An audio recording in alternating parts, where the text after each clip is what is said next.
Bonjour et bienvenue dans ce nouveau magazine Alerte Export de mai 2018. Au sommaire, une rencontre le 9 mai avec Jean-Baptiste Lemoyne, secrétaire d'État auprès du ministre de l'Europe et des Affaires étrangères, en charge du commerce extérieur, du tourisme et de la francophonie, nous a donné l'occasion de revenir sur plusieurs points qui actuellement mobilisent les entreprises exportatrices françaises. Parmi ceux-ci, les mesures visant à moderniser le dispositif du commerce extérieur, la francophonie économique, concept ou réel facteur de croissance, le devenir de l'accord CETA et enfin le Brexit qui arrive à grands pas et ses éventuelles répercussions sur l'économie française. Pour terminer ce magazine, une nouvelle web TV à découvrir qui explore l'avenir des directions financières. Alors qu'une réforme profonde du dispositif de soutien au commerce extérieur a été annoncée par Édouard Philippe le 23 février à Roubaix, on écoute tout de suite Jean-Baptiste Lemoyne nous en expliquer les objectifs et nous présenter les actions à venir. Alors, c'est vrai que nous avons tendance à constater ces dernières années un déficit commercial croissant pour la France et donc avec le gouvernement, le Premier ministre, nous sommes retroussés les manches pour apporter des réponses et peut-être avoir un dispositif plus efficace, plus efficient. Avec Jean-Yves Le Drian, nous avons beaucoup parlé avec les régions, avec CCI France Internationale, avec les conseils du commerce extérieur. Et donc, nous allons enfin aller vers ce fameux guichet unique dont on parlait depuis des années, faire en sorte qu'il y ait tout simplement un interlocuteur qui soit identifié depuis le territoire national jusque dans les pays à l'étranger. Et donc, nous allons avoir très clairement, sur le territoire national, un rapprochement des régions avec également Business France et la Chambre de commerce et d'industrie pour avoir vraiment des équipes qui seront dans des mêmes locaux, qui vont pouvoir travailler ensemble avec un logiciel, finalement ce qu'on appelle un peu un CRM, vous savez, en bon français, les logiciels qui permettent d'avoir un suivi de toutes les actions entreprises par différents interlocuteurs pour une même entreprise. Et puis à l'étranger, il y aura également une rationalisation du réseau de Business France et des chambres de commerce pour faire en sorte que les uns et les autres ne se marchent pas sur les pieds dans un pays, mais qu'il y en ait clairement un qui soit pilote et naturellement nous aurons vocation à nous assurer que le service public, je dirais, qui est assuré de l'export soit de qualité. Donc voilà, on se met tous en ordre de marche et tout simplement on se coordonne mieux pour essayer d'obtenir des résultats, de la lisibilité et faire que cette entreprise qui peut paraître complexe de se projeter à l'international pour une PME, pour un ETI, soit moins vue comme une aventure, mais qu'on puisse bien l'accompagner et puis faire en sorte que du coup on ait beaucoup plus d'entreprises exportatrices. On en a 130 000 seulement, on aimerait passer à 300 000. Il est enclenché, avec Jean-Yves Le Drian, nous allons signer prochainement avec un certain nombre de régions des véritables contrats finalement dans lesquels on s'engage les uns et les autres avec Business France pour pouvoir être efficace, avoir cette articulation. Donc on est vraiment, voilà, ça y est, maintenant dans le temps de l'action, après avoir eu le temps du dialogue, de la concertation, c'était nécessaire. Et puis tout cela, j'espère que ça produira des effets. Nous avons un export qui se porte pas mal. On est de l'ordre de plus 4 à plus 5% en augmentation des exportations.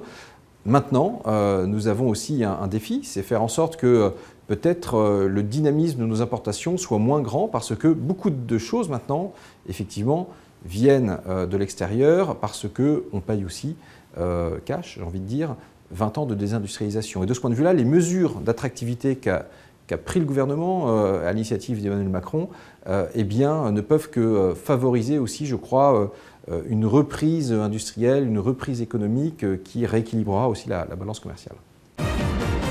La francophonie économique, concept nébuleux ou réel facteur de croissance? La question est posée. Déjà, des outils permettent de s'en faire le relais, comme par exemple le réseau social dédié aux francophones, baptisé Big Planet, en ligne depuis la mi-mars, qui verra sa version définitive présentée le 14 novembre 2018 lors du Salon des 24 heures de l'international à Paris. Un événement à l'occasion duquel la francophonie économique sera abordée avec force d'idées et de projets pour contribuer à sa mise en place. Jean-Baptiste Lemoyne, qui parraine ces deux initiatives, s'exprime sur le sujet et on l'écoute tout de suite. Quand on parle de francophonie, on pense souvent à la francophonie culturelle, éducative, à ces échanges. Mais il y a également toute une dimension qui, je le crois, doit être confortée, musclée, c'est la francophonie économique. Parce que la francophonie, c'est un espace de 84 États et gouvernements Et le fait d'avoir la même langue peut faciliter considérablement les échanges, y compris les échanges commerciaux. C'est plus facile, en ayant la même langue, de pouvoir négocier, discuter, parvenir à des accords. Et donc, il est important que la francophonie économique soit toujours plus importante et structurée.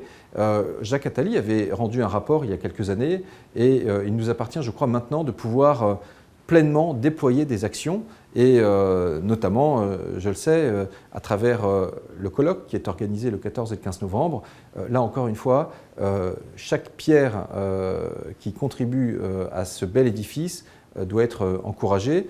Nous avons une chance, c'est aussi qu'un certain nombre de pays se sont structurés notamment sur le continent africain, autour du droit dit OHADA. Et donc, nous avons là la capacité, à travers la langue, le droit, de créer un environnement qui soit favorable pour les affaires. Et là aussi, que ce soit des échanges nord-sud, sud-sud, sud-nord, etc., je crois que nous avons cette impérieuse nécessité de créer des cadres dans lesquels eh bien, les entrepreneurs peuvent, je dirais tout simplement, tirer l'épingle du jeu, créer de la richesse, parce que tout cela, ça va être aussi porteur d'emplois.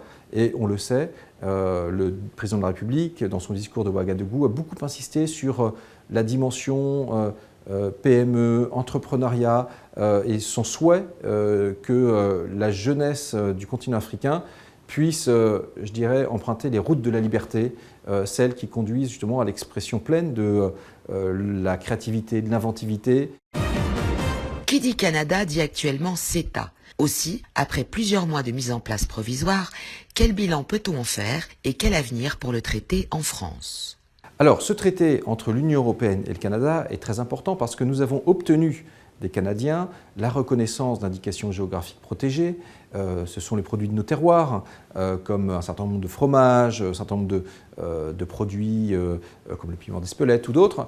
Et donc, c'est un précédent que nous allons utiliser dans d'autres négociations de libre-échange. Et puis par ailleurs, ça va nous ouvrir aussi beaucoup plus les marchés à la fois pour les vins spiritueux, mais également pour l'accès au marché public. Et donc, il y a beaucoup d'opportunités pour les entreprises françaises, les entreprises européennes. Maintenant, il s'agit aussi que sur les territoires, les entreprises soient au courant de ces opportunités. Il y a un gros travail qui est fait avec le MEDEF international, avec les chambres de commerce pour faire connaître ces opportunités.